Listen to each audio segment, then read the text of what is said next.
এয়ারপোর্টের হামলার পরে আজ সন্ধ্যাবেলা আওয়ামী সন্ত্রাসীরা আবার হোটেল লবিতে এসেছিল হামলা করার উদ্দেশ্যে, এবং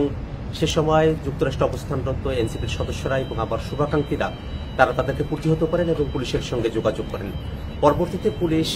ইনভেস্টিগেশন অফিসার তিনি প্রিসেক্টে এসে মামলা দায়ের করার জন্য আমাদেরকে পরামর্শ দেন। তার প্রেক্ষিতে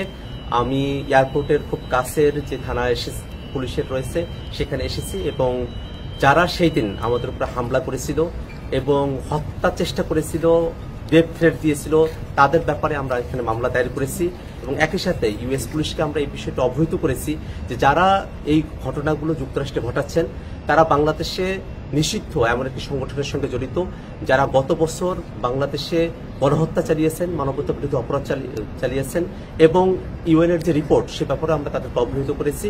আমরা মনে করি যে আওয়ামী সন্ত্রাসীরা তারা দেশে হোক দেশের বাইরে যেখানেই হোক, আমরা তাদের ব্যাপারে আইনগতভাবে যে প্রতিকারের ব্যবস্থা সেটা আমরা গ্রহণ করব, এবং আমরা এই কথা বিশ্বাস করি যে আওয়ামী সন্ত্রাসীরা তারা যত ধরনের অপরাধ করেছেন সেই অপরাধগুলোকে আইনগতভাবেই নিষ্পত্তি করা সম্ভব, এবং আওয়ামী লীগ তার সন্ত্রাস নিয়ে বাংলাদেশে আর ফিরে আসার সুযোগ পাবে না।